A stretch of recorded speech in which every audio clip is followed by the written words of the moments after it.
Presentamos 24 Central.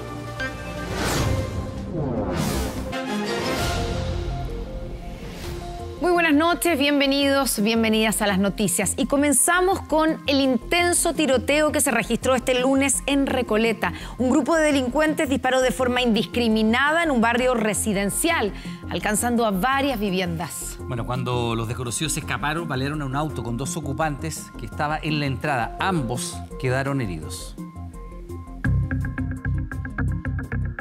Al menos 70 disparos en un sector residencial. A la vecina de arriba, la casa por lo menos tiene 20 balazos, tanto a las puertas, a las ventanas.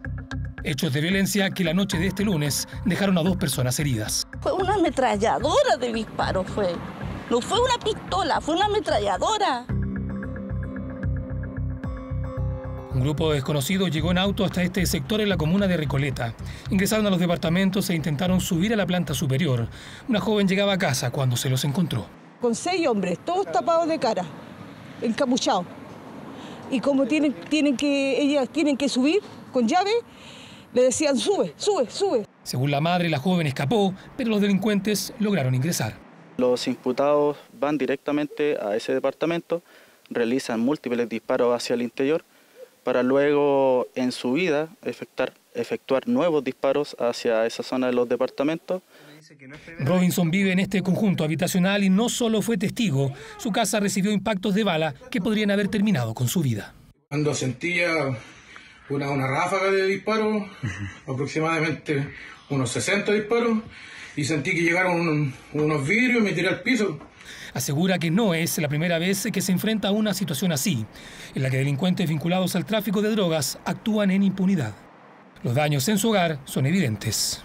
El perfil de la ventana lo verifiqué, estaba ahí, pues. Y ahora vimos y estaba dañó los fierros de la cortina, y acá la pared también tiene otro proyectil.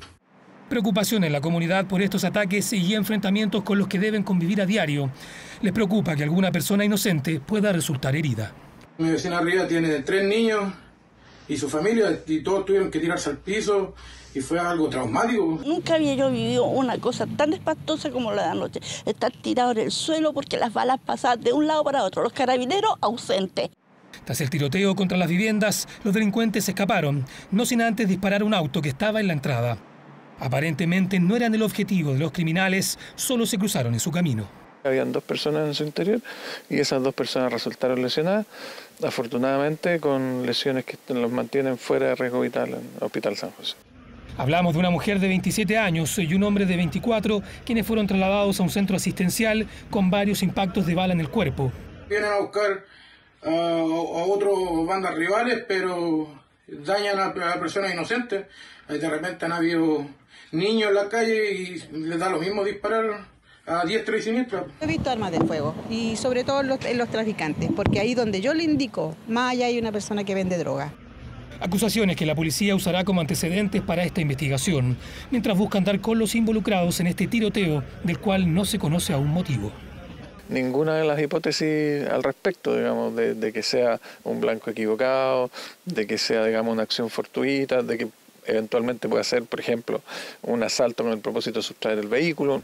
Según vecinos, se trataría de la conocida banda Los Lara, que tenían como objetivo al hermano de Sabrina Durán, narcotraficante que fue acribillada en octubre del año pasado, conocida por ostentar sus malas prácticas en TikTok, escenario que no descarta la policía. En tanto, una fuerte división en el oficialismo y una dura reacción de Chile Vamos provocaron los polémicos dichos del senador comunista Daniel Núñez, quien dijo que el gobierno tiene que convocar a la presión ciudadana para sacar adelante sus reformas. Las declaraciones tuvieron respaldo en el Partido Comunista y el Frente Amplio, por lo que la oposición emplazó a La Moneda a definirse por lo que llamaron una evidente amenaza. El gobierno tiene que convocar a la presión ciudadana para sacar adelante las reformas, porque en el Senado tenemos un quiebre brutal.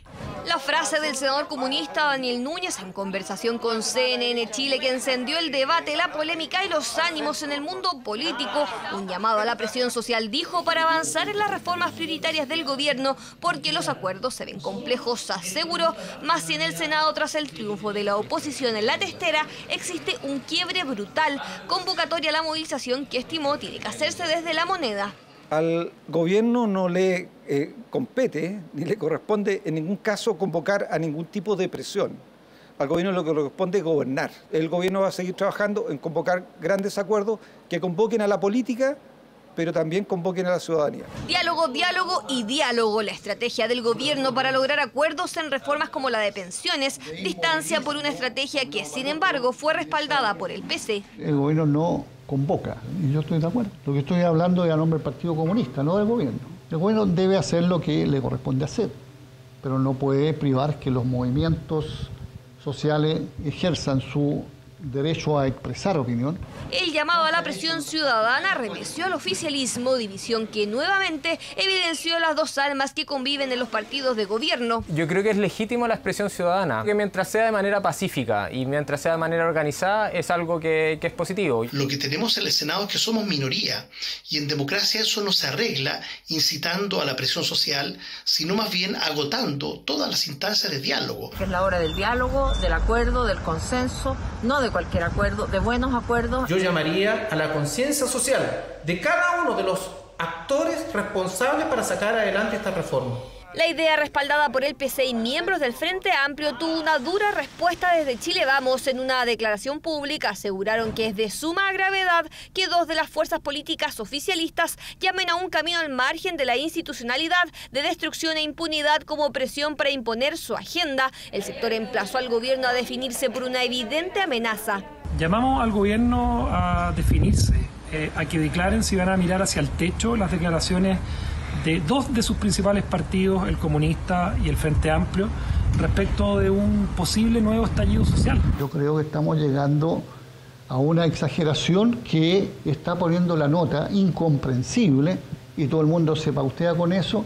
Este martes, la nueva mesa del Senado, uno de los factores que gatillaron la idea de Núñez, se mostró disponible para avanzar en las reformas e incluso conversó con el presidente de la República para conocer las prioridades de La Moneda. Confío en que con el senador Núñez, con todas las senadoras, con todos los senadores, vamos a superar las dificultades que hemos tenido y que vamos a poder tener un trabajo conjunto. Yo creo que eso es lo que nos tiene que unir. La reforma de pensiones, afirmaron, es uno de los proyectos por el que se buscarán acuerdos, los que se ven lejanos según un sector oficialista, el que apoya la idea de convocar a la presión ciudadana, como lo reveló Daniel Núñez, idea que para diputados de oposición se convierte en un elemento más para que el Partido Comunista no asuma la presidencia de la Cámara de Diputados en abril. Un fraude casi imposible de controlar. Eso fue lo que proyectó la alcaldesa Evelyn Matei, quien de esta manera se mostró en contra de las elecciones de 2 días que podrían desarrollarse en octubre. El cuestionamiento provocó duras críticas del gobierno y esta posibilidad fue mirada con distancia desde su sector. No me gusta para nada. ¿Por qué no? Por la posibilidad de fraude. La posibilidad de fraude es enorme. Es enorme. La frase sorprendió porque la posibilidad de fraude no había sido esgrimida ni por el más crítico opositor a las eventuales elecciones de 2 días de octubre. Un posible fin de semana electoral propuso el CERVEL debido al complejo proceso electoral que incluye un generoso padrón de electores, 4 papeletas, algunas de ellas verdaderas sábanas de candidatos, lo que según la proyección demorará alrededor de 5 minutos el obligado trámite. Demasiadas jornadas, dijo la jefa comunal, que en solo 4 segundos repitió la palabra fraude. Polémico concepto con el que insistió. 2 días de elecciones, la verdad es que el fraude es casi imposible de controlar. Alarma de la líder gremialista, que no gustó en quienes acusaron un cuestionamiento injustificado a la transparencia del sistema electoral chileno, porque las denuncias de fraude han sido aisladas en nuestra historia y porque un proceso de 2 días tuvo positivos resultados cuando por primera vez en abril de 2021, en plena pandemia, la elección obligadamente se dividió en 2 jornadas. Creo que no corresponde generar dudas respecto de la fortaleza de nuestro sistema democrático y nuestro sistema electoral, y la propuesta que se ha acogido por parte del gobierno es la que elaboró el CERVEL sobre la base de antecedentes técnicos. Es muy grave colocar en cuestión la transparencia del sistema electoral chileno. Dejemos que el servicio electoral haga su trabajo. porque hasta ahora el trabajo del Servicio Electoral chileno le ha dado confianza y transparencia a los procesos electorales. Así, La Moneda en duros términos criticó la postura de Matei, una que no tuvo ecos en los líderes de los partidos de Chile Vamos, que decidieron no referirse a sus dichos. En el mundo político, los reparos de quienes se oponen a una elección dividida han apuntado principalmente a los costos económicos y la extensión de la tarea policial y militar. Por eso, extender los horarios de votación o aumentar el número de locales eran las alternativas que se habían escuchado. La pregunta es, ¿dónde sacamos el doble de locales de votación? ¿No? Yo creo que no están o no son todo lo adecuado que puede ser. Y además es más costosa que la solución que estamos planteando. La posibilidad de un fin de semana electoral es una propuesta que hizo el CERVEL y que el gobierno acogió. Al posible escenario antes de los polémicos dichos de Matei se opusieron en el propio CERVEL parlamentarios republicanos. En Chile Vamos existen reparos, pero no se cierran a la alternativa. La exigencia de poder mantener el control de las urnas cuando se pasa de un día a otro, evidentemente abre las posibilidades a un eventual fraude. Nosotros creemos que el sistema más seguro es el sistema de una sola jornada. ¿Se puede hacer en 2 días? Por supuesto que sí. Es más trabajo para los municipios, para las Fuerzas Armadas y por supuesto que existe algún riesgo de que se pierdan urnas u otro tipo de problema. No veo posibilidad de no hacerla en 2 días. Lo que sí hay que tratar es de que esos votos queden bien resguardados por las Fuerzas Armadas, como siempre ha sido. Desde el CERVEL no quisieron referirse a los dichos de la alcaldesa, a una elección de 2 días que solo será resuelta en el Congreso, que en las próximas jornadas recibirá el proyecto de ley que, de aprobarse, determinará que las próximas elecciones comiencen el sábado 26 y terminen el domingo 27 de octubre. Revuelo ha causado un video en el que se ve al alcalde de Laja acosando a una funcionaria municipal. Pese a que la mujer le pide que pare, en el transcurso de 3 minutos se cuentan 14 besos. El registro es parte de la evidencia que presentó la trabajadora a la Fiscalía en 2021. Bueno, al día de hoy, casi 3 años después, no hay sanciones y el edil sigue en su cargo. Ya. Muchas gracias, señor alcalde. Vaya nomás. Siga su camino. Ya. Mucho cariño. Ya. Gracias. Muchas gracias por su preocupación. Ya, pues. Este registro fue grabado por la víctima con su celular el 5 de agosto del 2021. Se trata de una funcionaria municipal que denunció al jefe comunal Roberto Quintana por abuso sexual. Según el abogado de la víctima, situaciones como estas eran reiteradas. Estaba sola en su oficina, fue él quien llegó a la oficina, logró captar con total detalle toda la secuencia que se captó en un video que actualmente es un medio de prueba. No, si no estoy llorando, no. Ya. En serio, de verdad que ando mal. Ya, pues, vaya, y no se ponga a tiritar, mira, lo siento todo. Usted me tiene tiritón. Yo no le he hecho nada ni le he dicho nada. Por favor. El alcalde insiste una y otra vez. En 3 minutos se contabilizaron 14 besos. Le toma la mano, la abraza y se le acerca y se insinúa pese a la negativa de la funcionaria. Hicimos la denuncia al municipio de Laja y el municipio de Laja no activó el protocolo de acoso laboral sexual. Ni siquiera tomaron en cuenta a mi representada. También hicimos una denuncia a la Contraloría Regional que se encuentra actualmente en trámite, tampoco está resuelta. El edil de Laja sigue ejerciendo su cargo y trabajando en el mismo edificio que la víctima. ¿Qué sintió cuando vio el video? Vergüenza, porque uno conoce a la familia de él, como le digo, y qué pena que ocurran estas cosas. Repudio a la acción, apoyo a la mujer nada más, pero mientras yo creo que aquí lo que no ha funcionado es la justicia. Al menos tenía la grabación, porque sin la grabación quizá no se hubiera hecho mucho. En la sesión del Consejo Municipal de este martes le pidieron explicaciones a Roberto Quintana. Creo que esto tiene que esclarecerse lo antes posible. Por el abuso de poder, estas son conductas que son totalmente condenables. Alcalde, aquí hay una mujer, ¿verdad? Una funcionaria municipal que está sufriendo muchísimo. Tenemos que tomar medidas internas dentro de la municipalidad. Primero, hacer cumplir los protocolos y segundo, poder también entregar la contención necesaria a la funcionaria, en este caso, la cual ha sido afectada según este fallo. Mis abogados me dijeron que no se podía hacer. Pero ya es público, el video. Es público, perfecto. Sí, ¿y qué tiene que ser pero el proceso? Nada. No hace ningún mea culpa por su actitud, por lo que se ve en el video, alcalde. A ver, ¿por qué me está forzando? No, ¿Usted me está forzando a mí? ¿Usted me está forzando a mí? Porque le estoy diciendo... Cuidado. No, pero me está forzando, no puede. ¿Alcalde no... ¿Se va a arrancar, alcalde? No podía emitir declaración alguna. Eso fue lo que refirió y es lo único que yo puedo señalar también en este momento, porque desde la perspectiva municipal todo sigue funcionando y operando normalmente. Después de reprogramar varias veces la formalización, el Juzgado de Letras, Garantía y Familia de Laja fijó una audiencia de juicio oral simplificado para el 24 de abril, donde se presentará como principal prueba este registro.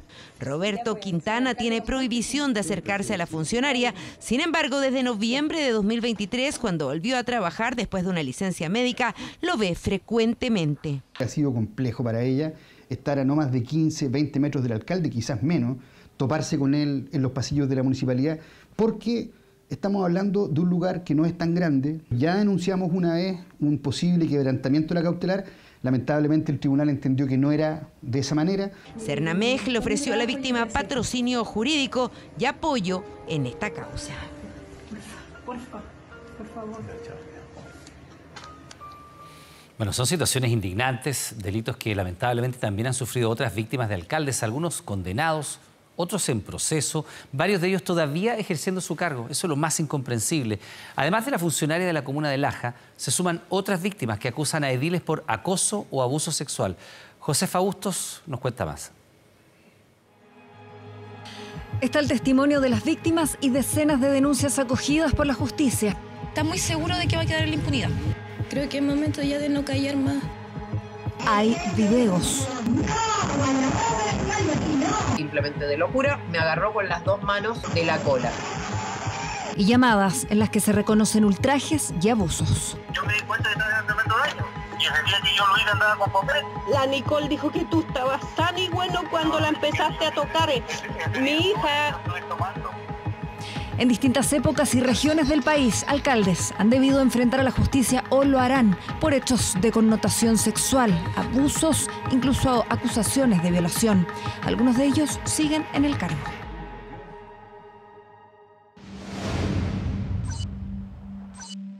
Son 7. El último en sumarse a la lista, el alcalde de Laja, pero otros son cuestionados hace años.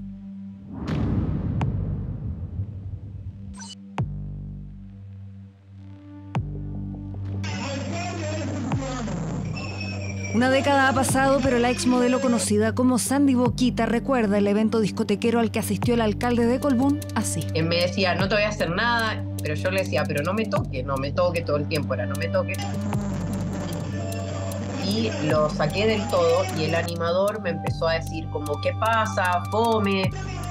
Me pasó el micrófono, dije, no, alcalde, no, bien fuerte. Que se enojó, no tenía idea, le dio bronca. Me agarró con las dos manos de la cola. Pedro Pablo Muñoz ha sido alcalde en 3 periodos. En el segundo, habría abusado sexualmente de la modelo. Fuimos a buscarlo, pero no habló. Está con permiso administrativo. Esta persona se siente con tal autoridad de hacer esto arriba de un escenario que imagínate lo que puede hacer abajo. El único registro conocido hasta ahora de esa noche apareció hace apenas un mes y con él ahora Sandra buscará justicia. Este martes interpuso una denuncia por abuso sexual. Pide, si hay más víctimas, se sumen a ella. En la Araucanía hay 3 alcaldes investigados. Javier Jaramillo, alcalde en ejercicio de Victoria, denunciado por una exfuncionaria municipal de abusos reiterados y violación. Lo buscamos, pero no contestó. Su investigación se encuentra desformalizada. Sigue en su normal funcionamiento en esta municipalidad. ¿Y eso mientras no sea formalizada la investigación, así funciona? Mientras tenga algún inconveniente para poder seguir ejerciendo su cargo de alcalde.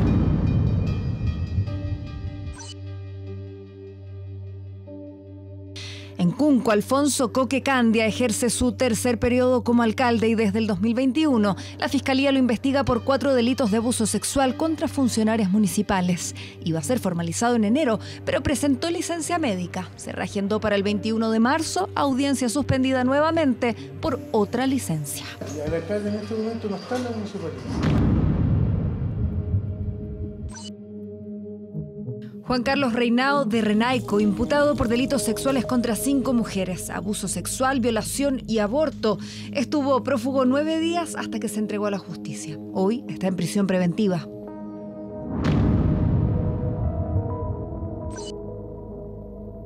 Un cuarto caso en la Araucanía es del exalcalde de Lautaro, Raúl Schifferle, condenado en 2022 por abuso sexual. Le dieron 4 años de cárcel que puede cumplir en libertad vigilada. Fue destituido en febrero de este año.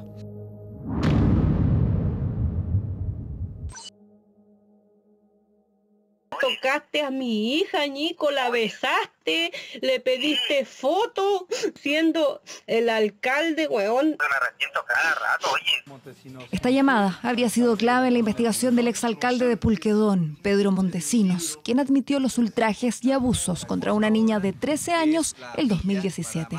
Hablaba aquí con su madre. Y eso me arrepiento todos los días, mi niña, todos los días. El instinto animal, yo menos mal que no fue mayor esa hueá. Yo de verdad que te lo digo, tú me demandas hoy día y yo mañana me quito la vida. Montesinos fue alcalde desde 2016 hasta 2021, año en que fue condenado. Le dieron 3 años y un día de libertad vigilada, pena que concluirá en unos meses. Lamentablemente en nuestro país ya hay varios casos judicializados y también con algunas condenas respecto a violencia contra las mujeres ejercidas por alcaldes y concejales. Aproximadamente en la mitad de ellos el Servicio Nacional de la Mujer y Equidad de Género cuenta con la representación judicial de las víctimas y nunca vamos a renunciar a obtener la máxima justicia posible para ellas. Casos que abren el debate al menos sobre la probidad de quienes estuvieron o están al mando de los territorios y que mientras la justicia no diga lo contrario, podrán seguir ejerciendo sus cargos.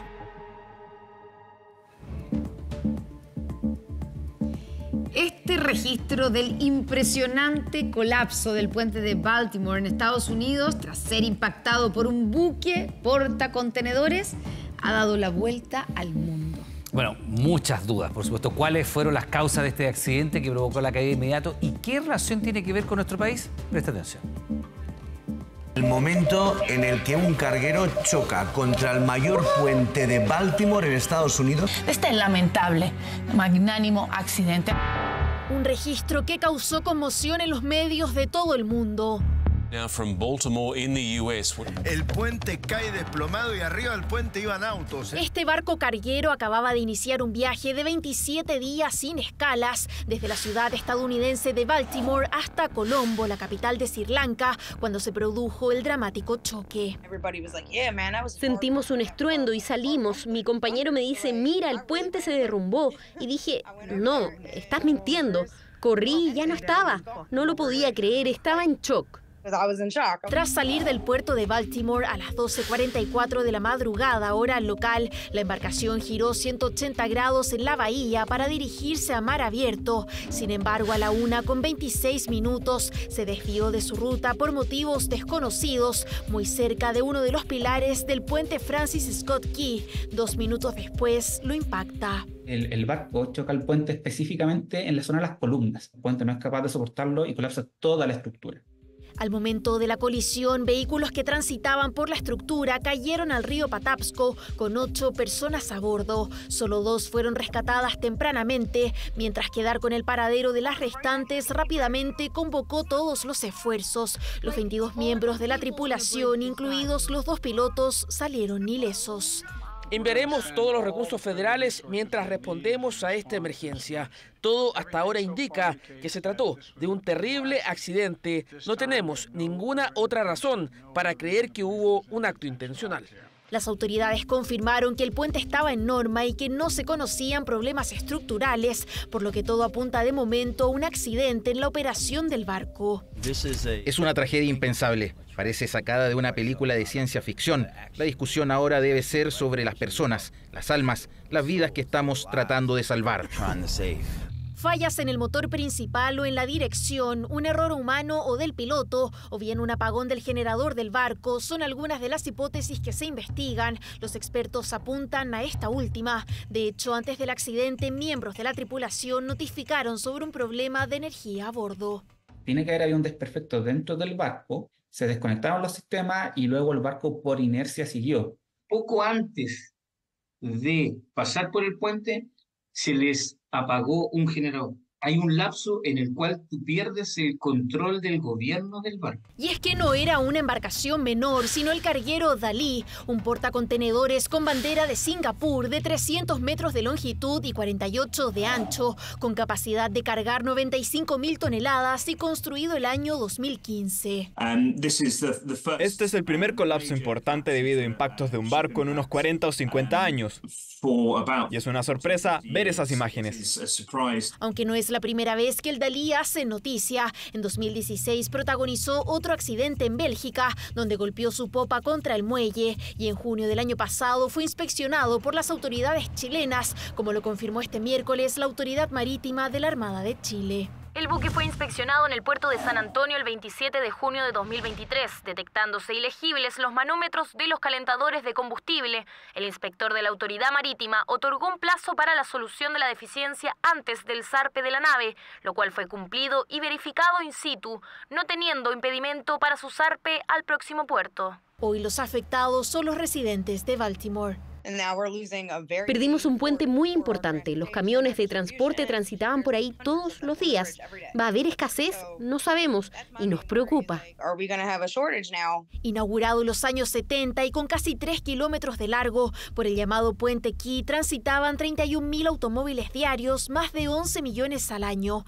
Ahora los equipos de rescate se enfrentan a dos desafíos: la marea y las temperaturas de apenas 3 grados alrededor del puente, cuya reapertura será crítica para la economía del Estado y que ya se estima que costará cientos de millones de dólares. Alberto Chang enfrentó hoy a la justicia de Malta, acusado de fraude.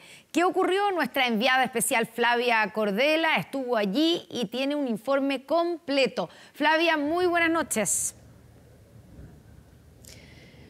¿Cómo están? Muy buenas noches. Poco antes del mediodía, hora local en Malta, Alberto Chang ingresaba a la Corte de Justicia de ese país en una van completamente polarizada que lo estaba trasladando desde la cárcel hasta el tribunal para enfrentarse al magistrado y también a las víctimas que lo denuncian de haber clonado sus tarjetas de crédito y de haberle robado incluso más de 10.000 euros. En esa instancia ingresó Alberto Chang a la sala número 6, lo hizo vestido con un buzo, bastante tranquilo. Pudimos tener un intercambio de palabras con él y él nos dijo que estaba bien. Se le veía tranquilo, se sentó y con un papel en la mano comenzó a escuchar las acusaciones que se le hacían en su contra. Antes de eso, él dijo que era inocente, insistió en ese punto. Pero, ¿quién fue la víctima? ¿Quién fue la persona que relató que su tarjeta de crédito había sido clonada? Hablamos de Kevin De Cesare. Quizás ustedes han escuchado ese nombre. Para Alberto Chang, un nombre que no era desconocido. Kevin De Cesare fue una de las primeras personas que conoció a Alberto Chang cuando estuvo en Malta. Ellos compartieron, se sacaron fotografías juntos, vivieron distintas experiencias de lujo. Quiero que pasemos a revisar parte de la nota de cómo se vivió esta jornada en el informe que preparó Belén Arellano. Formalizado y bajo custodia, así quedó Alberto Chang en Malta tras ser acusado de fraude. El chileno pasó de ser considerado un exitoso inversionista a un migrante non grato. Para la justicia maltesa se trata de un delincuente que desde hace 2 años al menos ha estafado a empresarios en este país europeo. Había recién terminado una reunión cuando recibí una alerta en mi celular sobre una transacción bancaria por 540 euros. De esta manera se enteró el magnate Kevin De Cesare, amigo de Chang desde 2015, de que su cuenta había sido intervenida. El monto total que habría usurpado el chileno superaría los 10.600 euros, es decir, cerca de 11 millones de pesos. Sacaba dinero en cantidades pequeñas, así que pasaba desapercibido. Él es muy inteligente, sabe sobre muchas cosas, pero cuando esto pasó me quedé estupefacto. La estafa de Chang a De Cesare fue la pista que llevó a las autoridades maltesas a descubrir que desde 2022 el chileno había estado robando a otros empresarios e incluso a hoteles. Sì, ma io hanno detto che c'era sempre qua. Sì, ma abbiamo avuto problemi con lui e quindi non. Che problemi? Perché non pagava. E quanto tempo è rimasto qua al posto? Quien fue el fundador del Grupo Arcano, la fachada de una estafa piramidal, vuelve así a enfrentar problemas con la justicia. En nuestro país, sus víctimas solo han podido recuperar un poco más del 15% de los 200.000 millones de pesos, por lo que las estafó antes de escapar de Chile en 2016. Esperamos que este caso no se olvide y que efectivamente se haga, todavía insisto, se haga justicia por el bien de estas 1.200 personas que fueron afectadas. Es la vida de muchas personas que se vio destruida por lo que él hizo. No todos lograron salir adelante después de esto. Que esto quede en la impunidad sería una pena realmente. Respondiendo ante los tribunales europeos, el chileno afirmó ser un inversionista jubilado que nada tiene que ver con las estafas que se le acusan. Su abogado incluso aseguró que Chang actualmente está sin domicilio fijo y no tiene recursos. Entonces la pregunta que yo me hago, bueno, ¿y dónde está el resto de la plata que él robó? ¿Se puede haber gastado 100 millones de dólares en qué? ¿Dónde? Este proceso judicial en Europa significa una luz de esperanza para los afectados por sus estafas en Chile. De ser encontrado culpable en Malta, Chang podría enfrentar un proceso de expulsión que podría traerlo de regreso al país, después del fallido intento de extradición en 2018. Aunque de momento Alberto Chang permanecerá bajo custodia en territorio maltés, a la espera de la decisión de la justicia de ese país. Bueno, y de regreso a nuestro país. Ponga atención si tiene sus ahorros previsionales en el Fondo A. Porque este instrumento financiero registra durante 2024 su mejor desempeño en la historia y en 12 meses ha ganado un 23%.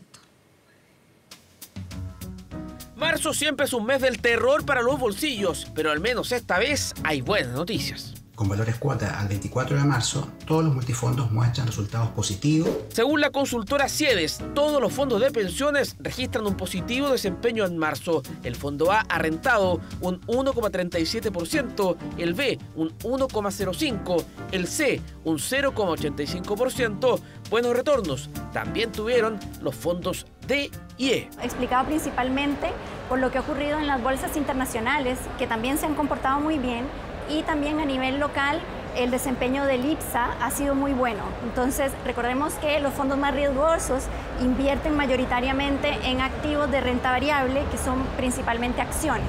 Y ese mismo fundamento se extrapola para todo el primer trimestre. Es que un desempeño soñado ha tenido el fondo más riesgoso, el A, con una ganancia de 9,52%, muy por sobre los otros multifondos. Sin ir más lejos, si solo consideramos este año, esa ganancia es la mayor de todos los tiempos para este instrumento. O sea, una señal para todos, o sea, para la gente que está por jubilarse y también para todos nosotros. Estoy a puerta casi, tengo 59 años, entonces ya me queda poquito en el baile. Esperar que siga así, que pueda, digamos, poder sacar algo digno para poder vivir los años que me puedan quedar de vida. Es importante, o sea, todo suma. Todo va sumando para las pensiones de uno cuando sea más viejo. Ojalá que siga subiendo y después no baje todo lo que te sube. Y si vamos más allá del trimestre, las buenas noticias continúan. Más de 23% ha ganado el Fondo A durante los últimos 12 meses. Un positivo desempeño que, sin embargo, para algunos expertos hay que mirar con cautela. O sea, se están recuperando, que eso es lo positivo, que están mostrando los indicadores de rentabilidad. Pero si uno mira una rentabilidad a 3 años, la rentabilidad real es prácticamente cero. El efecto de la pandemia, de los conflictos geopolíticos, también ha llevado a una disminución de los retornos en los últimos años. La gran pregunta es si este buen momento del Fondo A da para ilusionarse. ¿Qué decisión podría tomar un afiliado al ver estos números? Bueno, siempre el consejo para los afiliados es que se mantengan en el fondo que corresponde según su edad, porque tratar de ganarle al mercado es muy difícil. En este sentido, por ejemplo, la actual reforma que propone el gobierno de construir portafolio en base a tramo etario tiene mucho sentido. La rentabilidad de los fondos de pensión es muy importante porque un punto adicional de rentabilidad en el largo plazo sube las pensiones de los trabajadores en un 25%. Buen momento de las bolsas mundiales y de la bolsa chilena, que le dan un importante empuje para comenzar el año a nuestras platas para la jubilación. La Corte Suprema reconoció que podría existir espacios de opacidad en el proceso de nombramiento de ministros. Aún así, no van a participar de la comisión investigadora de la Cámara de Diputados, luego que se revelara que el abogado Luis Hermosilla habría influido en la designación de algunos magistrados.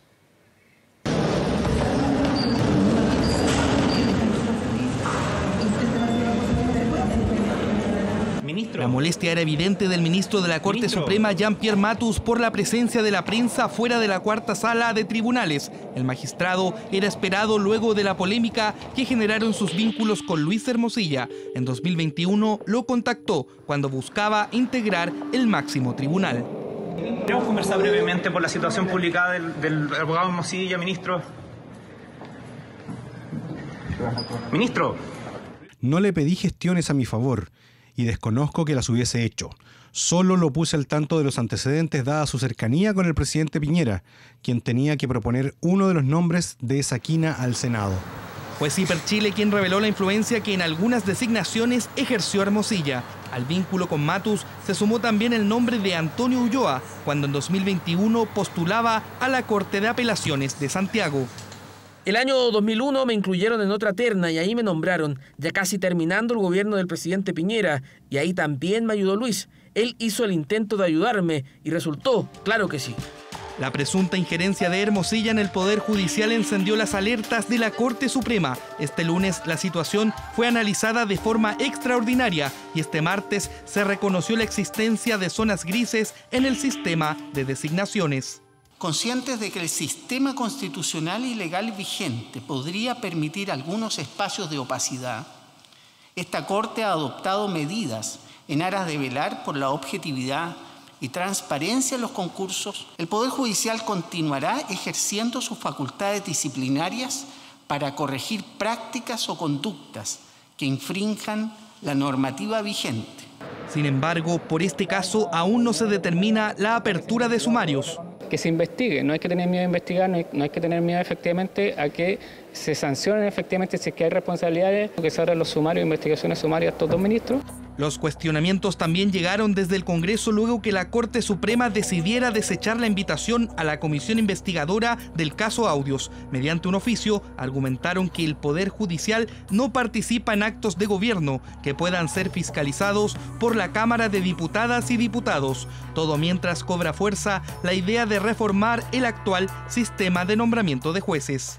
Lamentamos que la Corte Suprema no aceptara la invitación. El tema de fondo no solo es el mecanismo de designación de jueces, sino el lobby de abogados como Hermosilla en sus nombramientos. Nosotros somos partidarios de revisar la forma en que se nombran los jueces y por lo tanto a partir de esos trabajos podemos perfectamente trabajar para construir esos acuerdos. El hecho que ha generado la controversia es particularmente que un abogado que habría incidido en las decisiones de un antiguo presidente de la República hoy día está siendo investigado por hechos graves que tienen que ser completamente esclarecidos. El gobierno por esto no descartó proyectos para perfeccionar el sistema de designaciones, todo mientras se sigue periciando el celular de Luis Hermosilla, el que podría seguir aportando polémicos antecedentes. Una censista denuncia haber sido atacada sexualmente mientras realizaba la encuesta en Lautaro. Claro, la joven acusa que un hombre de 70 años abusó de ella y la amenazó con un rifle. Todo esto tras negarse a entrar a su vivienda. Las chiquillas andan solas. Soledad, que sin escrúpulo alguno aprovechó un hombre de 70 años al momento en que una censista tocó su puerta en Doyinco, sector rural de Lautaro. Insistentemente habría intentado que la joven ingresara a su domicilio, algo a lo que se negó, abalanzándose sobre ella, tocándola y luego amenazándola con un rifle. Quien procedió por sorpresa a tocarle sus senos y además, cuando ella se retiraba y al contar con un rifle de aire comprimido a corta distancia, le exhibió una caja con perdigones y le indicó que las de colores eran las que pegaban más fuerte.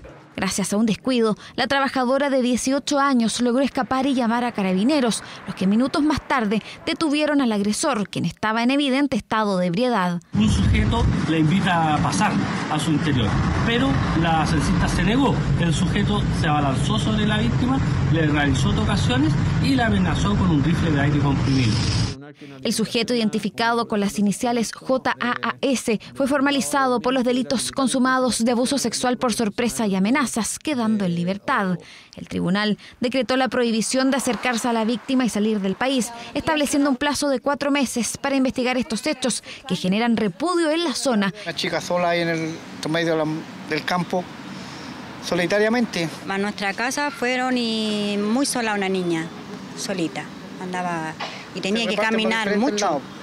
Entonces deberían andar 2 personas más si son jóvenes. Deberían de apoyar a los censistas, por no hacer eso con las personas. Es una mala señal para el país que haya personas que todavía creen que pueden tener el derecho de abusar de una persona. Eso es un delito grave y gravísimo. El poder tocar a una mujer sin su consentimiento es un delito grave que como gobierno nos vamos a esforzar por perseguir. Por esto estamos analizando la posibilidad de sumarnos a las acciones legales o querellas que sean presentadas a este respecto. Ataque que fue condenado también desde el Instituto Nacional de Estadísticas, donde confirmaron se tomarán medidas adicionales para proteger al personal en terreno. Desde la institución continuaremos reforzando las medidas de seguridad y acompañamiento con el fin de resguardar a las y los censistas desplegados por toda la región de la Araucanía, para lo cual estamos en permanente coordinación con el Ministerio del Interior y Seguridad Pública. Entre las medidas adicionales que se están tomando incorporaremos facilitadores, que son personas que saldrán a los terrenos, a los sectores rurales de Lautaro para que acompañen a los censistas. El proceso, que busca saber cuántos somos, cómo y dónde vivimos, se extenderá hasta junio de este año, por lo que se reforzará la seguridad para así acompañar a los censistas de todo el territorio nacional en busca de evitar que situaciones como estas vuelvan a ocurrir. Indignante. Hay que recordar que no hay que entrar a la casa para censar. Así es que nadie lo puede obligar a tratar de ingresar a una casa en el momento de estar realizando el censo. A ver, para cambiar su plan de celular, para ofrecer una tarjeta o para información de un seguro. Seguramente muchos reciben estas llamadas con frecuencia, pero ¿sabía que puede poner fin a esta molestia? Solo este año el CERNAC ha recibido más de 290.000 solicitudes en la plataforma No Molestar.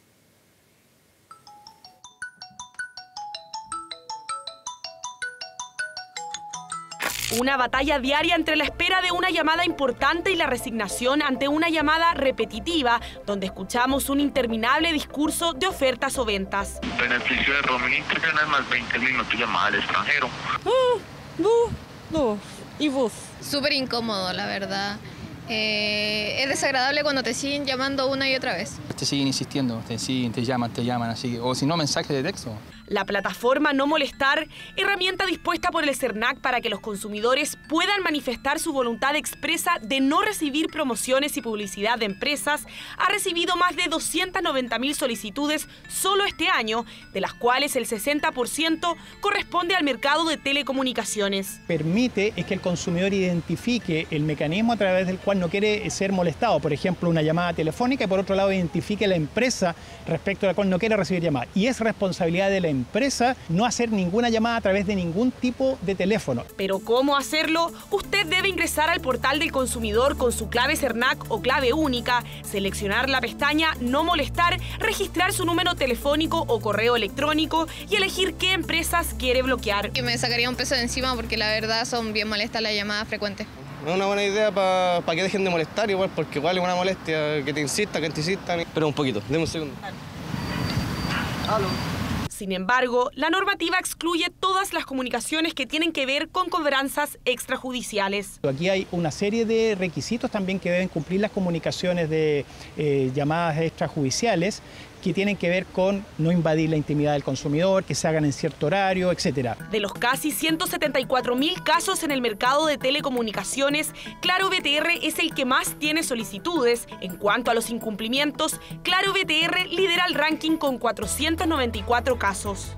Ante ello, esta empresa responde que dentro de las acciones que estamos realizando se encuentran, por ejemplo, la capacitación a nuestros equipos de call center, mejoras en los protocolos de atención, así como la mejora continua y monitoreo de todos los procesos que impactan en la experiencia de los clientes. En caso de no cumplir con la normativa, las empresas arriesgan multas de hasta 19 millones de pesos.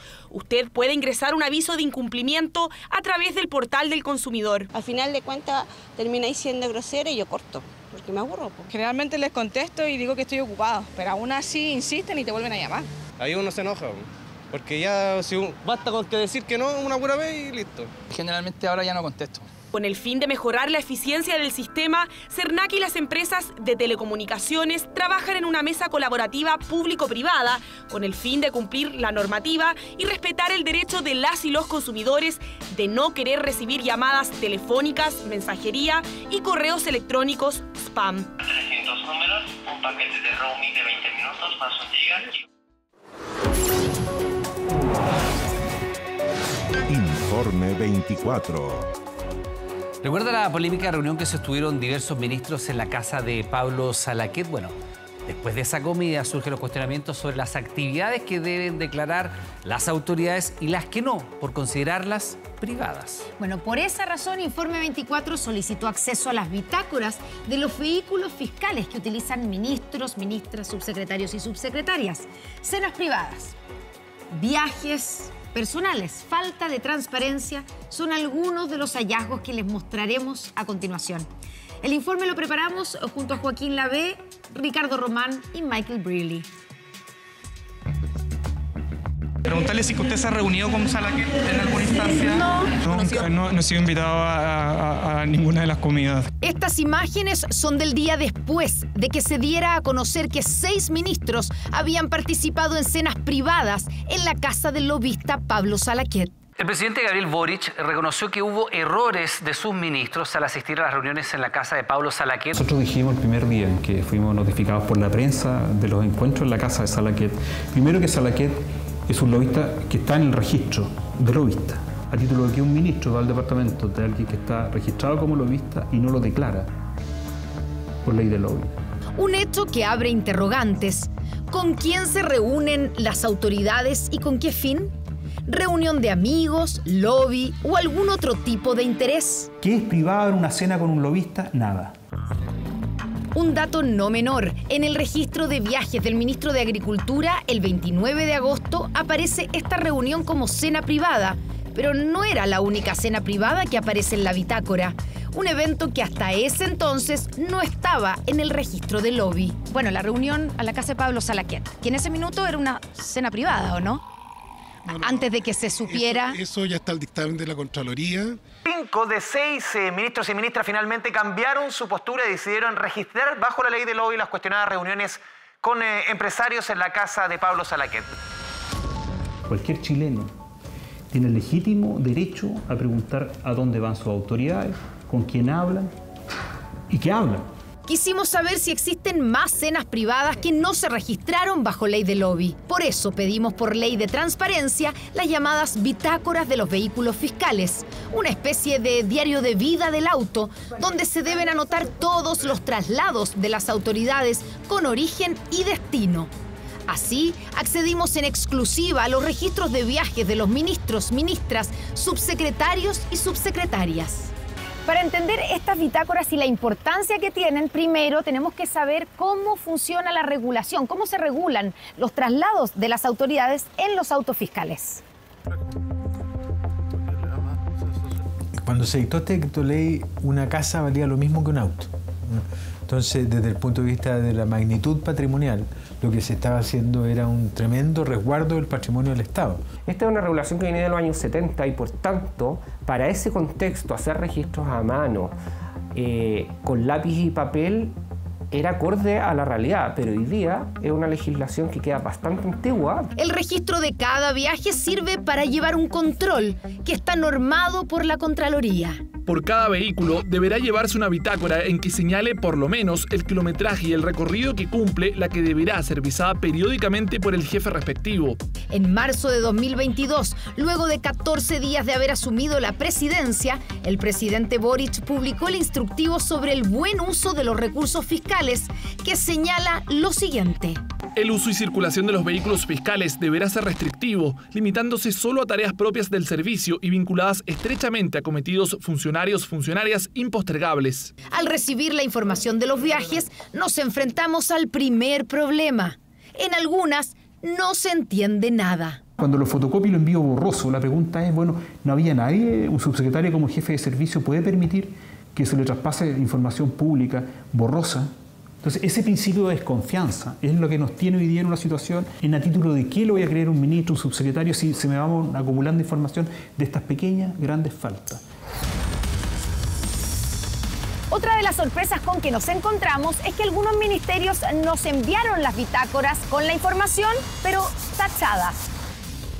Ministerio del Trabajo, Ministerio de Defensa, Ministerio Secretaría General de Gobierno y la SECOM nos entregaron las bitácoras, pero no se puede ver la información porque está parcial o totalmente tachada. En la respuesta que nos dieron, invocan la Ley 19.628 sobre la protección de la vida privada. ¿Qué pasa con los ministerios o subsecretarías que entregan la información con parte de esos destinos tachados, borrados? ¿Tienen alguna justificación? Una cosa es la información que obra en poder del Estado, pero uno puede decir, bueno, ¿qué se quiere registrar ahí? ¿O qué quiero reservar o preservar? La dirección, el nombre de la persona con la cual me voy a reunir. ¿Bajo qué condición la bitácora en sí misma es un documento público que, al ingresar datos de terceros, debe ser reservado? No veo el sentido. Pero ¿cuál es el criterio para acogerse a la ley sobre protección de la vida privada? ¿Qué tipo de información se está resguardando? Preguntamos por vía mail a la Secretaría General de Gobierno. Por teléfono nos explican que se trata de información sensible y privada, pero la respuesta formal a nuestro correo nunca llegó. ¿Pero qué información puede ser sensible y privada para esta repartición? Fíjese en esta bitácora. La entregaron parcialmente tapada y mal tapada. Fue así como pudimos conocer los viajes del vehículo en el que habitualmente se traslada el director de comunicaciones, Pablo Paredes, y su equipo. Y justamente son como un restaurante, una tienda. Entonces uno dice, ¿y por qué? ¿Y por qué si es que? Porque uno entiende que en un restaurante se puede ejercer las funciones de director, por ejemplo, de la SECOM. Sí, seguro. Pero ¿por qué sale tachado? No, porque no quieren que le pregunte, seguramente que te pregunte enseguida con quién fue, con quién fue. ¿No? Es un problema, tú sabes que la 20.285, la ley de transparencia, es un problema de criterio y descriterio, digamos. Entonces, yo pienso que es lo segundo, digamos, ¿no? Es más bien, descriterio. Sí, es más bien de descriterio. Aquí es posible advertir 4 viajes que llaman la atención. Recorridos a Santiago, Ñuñoa, La Reina, un restaurante peruano y una tienda de regalos en Vitacura. ¿Por qué están tachados? Preguntamos y la respuesta en general fue que todos los movimientos eran por trabajo. Almuerzo en un restaurante de La Reina con el equipo de la SECOM, compra en una tienda de algunas cosas para grabar un video institucional. Pero nuevamente surge la pregunta, ¿cuál es la razón para tachar esa información? En general, la información que debiese reservarse es aquella información de carácter privado de una persona individual que nos permita vulnerar su privacidad. Al ser una información de un lugar público o que está destinado a atender público como un restaurante, no parece ser que se cumpla el requisito que establece la Ley de Protección de Datos Personales. Es tan ambigua la información que ponen algunos ministerios en las bitácoras que solo aparece la comuna. Por ejemplo, aquí estamos en Las Condes y vamos a cruzar Tobalaba y vamos a llegar a Providencia. Y esa es toda la información que ponen. Es imposible saber dónde efectivamente fue el ministro o la ministra en el auto fiscal. Entonces, para efectos de la fiscalización, esta información no sirve de nada. ¿Sirve de algo que en las bitácoras aparezca información poco precisa? O sea, ¿la comuna donde va el auto fiscal? Es que no es la comuna, debiese ser la dirección. Claro, pero ¿sirve de algo, digamos, esa información? ¿O está? Desde el punto de vista del control, para nada. Porque en realidad tú necesitas saber si está en función de cumplimiento de actividades propias del servicio, y eso no se satisface con la comuna. Aquí vemos un ejemplo. En la bitácora de la ministra de Minería, la descripción de una jornada cualquiera dice: Padre Hurtado, Providencia, Providencia, Santiago, pero ninguna dirección que permita saber exactamente a dónde fue la secretaria de Estado. Y veamos este otro ejemplo. Según la bitácora de su auto, la subsecretaria de Agricultura comienza el día a las 6:30 de la mañana en su casa en La Reina y la siguiente parada es su oficina en Teatinos. Hasta ahí, todo normal, pero precisamente sobre sus traslados fue que recibimos una denuncia. Entre su casa en La Reina y el ministerio existe otra parada en la comuna de Las Condes. Estas imágenes exclusivas de Informe 24 muestran cómo una menor de edad baja del vehículo fiscal en su colegio. Le preguntamos al equipo de la autoridad sobre esta parada, pero dicen que es un recorrido habitual de la subsecretaria. Lo extraño es que, pese a ser habitual, no se registra en la bitácora del auto. El uso de vehículos fiscales está restringido a la persona que se le ha asignado el vehículo para actividades oficiales. Ir a dejar a un hijo al colegio debiese ser una actividad que los padres hacen con sus propios recursos en su vida privada y no con los recursos públicos que se le han sido destinados para el cumplimiento de su función. Aunque no todos piensan igual, el excontralor cree que pese a no ser parte de las actividades propias del cargo, como dice el instructivo, pasar a dejar a los hijos al colegio no sería realmente una falta. Si el ministro vive en Colina y tiene que ir, no sé, a La Reina a dejar al hijo, y después a lo mejor es un poquito más discutible, pero ni tanto, ¿eh? O sea, porque ahí lo que sería una regla de discusión sobre la base de la optimización del uso del vehículo fiscal. Y yo creo que la Contraloría ni siquiera debería tener competencia para meterse en eso, digamos. Hay ministerios que nos entregaron la información de manera correcta. Se puede leer, no está tachada y aparecen todas las direcciones. Pero en esas bitácoras hay algunos destinos que nos llamaron la atención y que nos generan dudas. Las cenas privadas, por ejemplo, en Autofiscal. Volvamos al principio, cuando identificamos en la bitácora la cena privada del ministro de Agricultura por la reunión que tuvo con el lobista Pablo Salaquet. No era la única que estaba anotada, había una segunda cena privada que hasta el cierre del reportaje aún no aparece en los registros de ley del lobby. Preguntamos al equipo de comunicaciones del ministro y nos responden por escrito que se trata de reunión personal en casa de Marcos Opazo y Patricio Varas. Fuimos a preguntarle al propio ministro de Agricultura. No era una reunión personal con amigos de la época estudiantil, como sale descrita aquí, porque dice reunión personal. Bueno, es gente que conocí en la época de dirigentes universitarios, pero varios de ellos querían hacer sugerencias a la gestión de la gestión ministerial. ¿Qué puedo responder a eso? En su propia declaración, no es esfera privada, es una esfera pública. Y básicamente porque él reconoce por defecto que se le va a poner algo que es en su condición de ministro, no de amigo. Y eso debería estar registrado. Pero eso no es todo. Otros dos viajes que nos llaman la atención son los movimientos al programa La Divina Comida de Chilevisión. En todos los programas hice mención a la agricultura. No recuerdo, porque se grababa como 3 horas y al final los programas son 1 hora y media, creo. No sé si fueron explícitos en recomendar eso. Al igual que Agricultura, en el Ministerio de Medio Ambiente también nos llamó la atención 3 cenas. 2 tipificadas como cena DBC y la otra solo cena. Preguntamos a la cartera por las siglas DBC, pero hasta el cierre del reportaje no tuvimos respuesta. Fuentes al interior del ministerio nos dicen que fue la Divina Comida. Por teléfono, por mail, por todas las vías formales, intentamos conversar con la ministra, pero no tuvimos suerte. Que tenga una denotación comunicacional, todo lo que usted quiera, pero es un espacio lúdico, en donde no tengo responsabilidad administrativa, porque los ministros lo que dicen puede terminar siendo norma, procedimiento. Y el deber de cautelar también aquello que uno dice en los espacios públicos, porque compromete no solo la buena fe de quienes nos están escuchando, sino además el propio servicio. Siempre puede haber un jefe de gabinete tomando acta de lo que dijo el ministro. Entonces, no, eso en mi opinión, pero ya es mi opinión, es esfera privada. Los casos vistos anteriormente tienen algo en común: la falta de transparencia y precisión. En ocasiones ni con las bitácoras en mano es posible verificar lo que las autoridades afirman sobre sus traslados.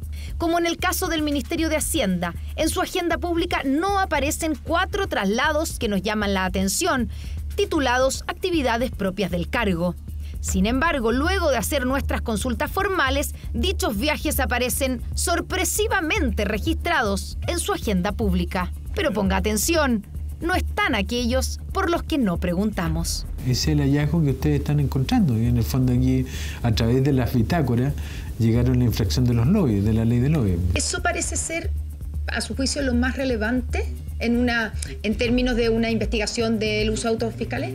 Es que eso te habla de un doble estándar, digamos. Entonces, curioso, porque el estándar del vehículo, de uso del vehículo, te pone escena privada y después en la ley de lobby no pones nada. Como que o sea, si yo uso el auto por una cena privada, debería ponerlo también en la ley de lobby, pero en la ley de lobby, después de que aprietan a los ministros, a las autoridades, empiezan a subir la información, digamos. Eso es lo que les pasó con ustedes, digamos. Debiese investigarse por parte de la Contraloría, que es la entidad con potestades para buscar la responsabilidad en materia del uso de vehículo fiscal y sancionar todas aquellas situaciones que se compruebe que no han sido utilizados estos vehículos para los fines oficiales. Aunque parezca insólito, en pleno siglo XXI, la bitácora de un auto fiscal depende de que alguien escriba con su caligrafía en un papel, igual que hace 50 años. Seguramente usted ha pedido un auto por aplicación. Cuando uno hace eso, tiene que poner el origen y el destino exacto del viaje y así se genera una bitácora del recorrido. ¿Cómo es posible que no se pueda usar esa misma tecnología para los autos fiscales? Sabríamos así, de manera transparente y automática, a dónde van esos vehículos y con quién se juntan nuestras autoridades.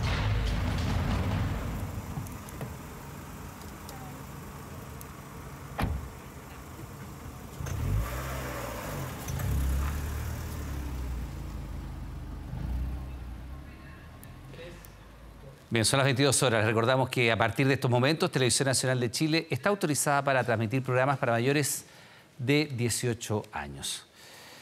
El actor y director teatral Cristian Campos fue denunciado ante la justicia por abuso sexual de la hija mayor de la también actriz Claudia Di Girolamo, con quien estuvo casado por una década. De acuerdo con la familia, el delito se habría prolongado por varios años. Los 90 se aproximaban y unos jóvenes, Claudia Di Girolamo y Cristian Campos, dos actores nacionales, eran una de las parejas reconocidas en la escena chilena. 10 años duró su matrimonio, del cual nacieron 2 hijos. Ya 3 décadas han pasado de eso, hasta que este martes la Fundación para la Confianza anunció que presentó una querella en contra del actor por abusos sexuales, que hoy la hija de Claudia, Rafaela, denuncia sufrió mientras Campos fue pareja de su madre. Durante su niñez y adolescencia, el señor Campos le debía el máximo deber de cuidado, respeto y protección en su calidad de adulto responsable y garante de sus derechos. Sin embargo, utilizó su posición asimétrica para confundir, controlar y cometer abusos en su contra. Rafaela tenía 4 años cuando comenzó la relación entre su madre y Cristian Campos, y a sus 16 la unión terminó. Fue dentro de ese periodo que Rafaela acusa fue vulnerada sexualmente por quien era su padrastro. Hoy es una psicóloga que se ha especializado en temas de sexualidad, tribuna desde la cual ha sido entrevistada en numerosos espacios. La cabeza significa lo que su cuerpo siente. La cabeza no está significando lo que la sociedad me dice que debo significar. Fueron más de 30 años los que Rafaela guardó silencio sobre un momento que tanto dolor causó para ella en su niñez y adolescencia. Durante la tarde, a través de un comunicado, la familia Di Girolamo comentó que se enteraron en 2020, apoyándola desde el primer minuto incondicionalmente. A su vez, profundizaron en el daño que tanto sufrió. Fuimos testigos de sus cambios de ánimo, de su desorden alimenticio, de su rabia y frustración, influenciada por su abusador, el cual ejercía una relación de dominación, confundiéndola y normalizando la humillación. Ella comenzó a aislarse de las personas que amaba, tanto familiares como amigos. Conocido por su participación en exitosas teleseries, Cristian Campos es también director teatral y ha incursionado en el cine y series. Fuera de cámaras, el equipo de 24 horas se comunicó con él, indicó estar tranquilo y redactando un comunicado junto a su abogado, que pronto será publicado. Vamos a otro tema. Un duro golpe diplomático recibió Israel tras la resolución del Consejo de Seguridad de la ONU que exige un alto al fuego en Gaza, luego que Estados Unidos se abstuviera en la votación. Claro, esto es un cambio en la postura a la que se suman otras potencias occidentales ante el drama que se está viviendo en el enclave palestino.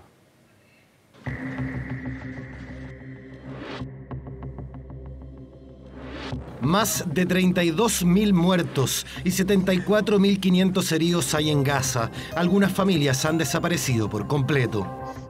Esas 16 personas eran todo para mí en este mundo. No me queda nadie. Los meten en bolsas negras. No les pude ver las caras, ni una cara.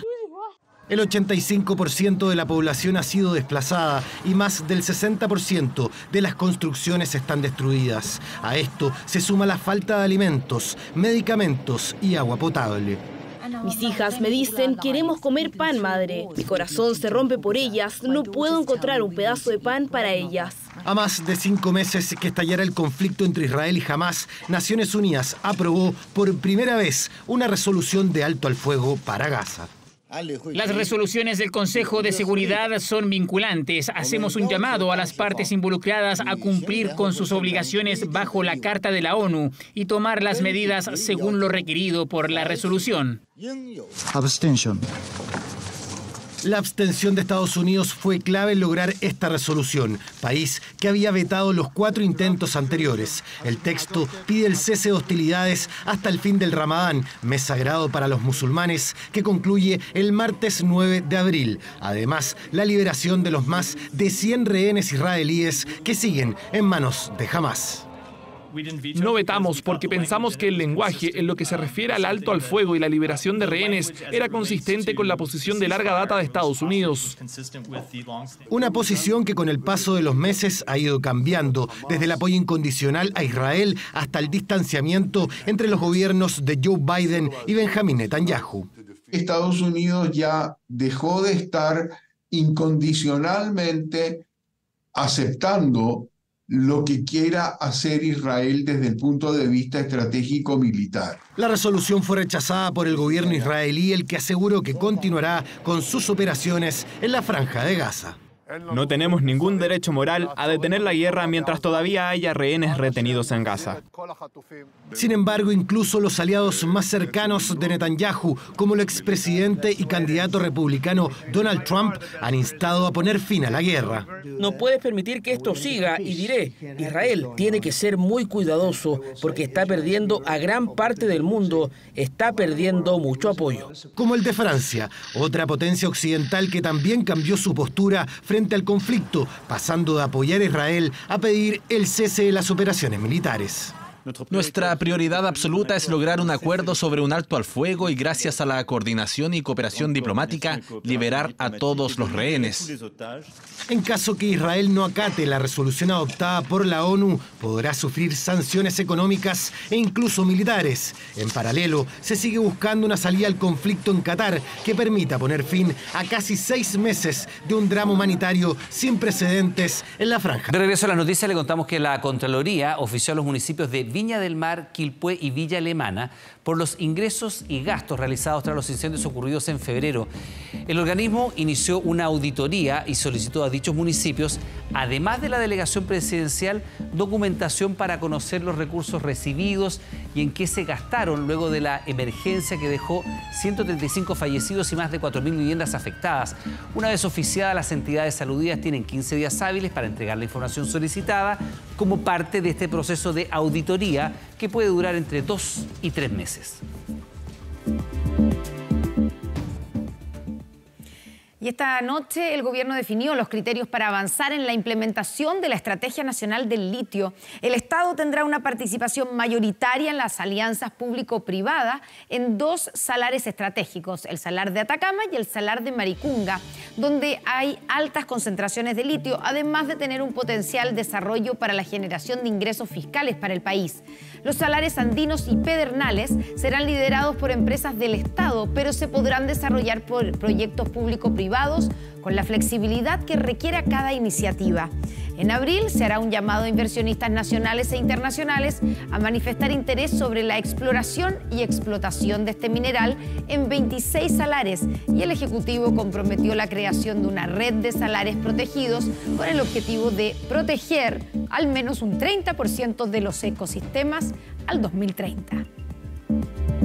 En un plazo de aquí a fines de esta década, la producción de litio en Chile puede aumentar hasta cerca de un 70%. Al mismo tiempo, si agregamos los proyectos que se vayan incorporando a esta estrategia, podemos pensar que en una década vamos a tener un aumento de más del 100% en la producción. 24horas.cl. Presta atención porque Carabineros ha publicado durante la jornada nuevas ofertas de trabajo para desempeñarse en la policía uniformada. Son en total 67 los puestos, con sueldos de hasta 1.700.000 pesos brutos. La información para postular, toda está en nuestro portal 24horas.cl. Además, hay distintos tipos de carreras, oficios y profesiones sobre los cuales se puede postular.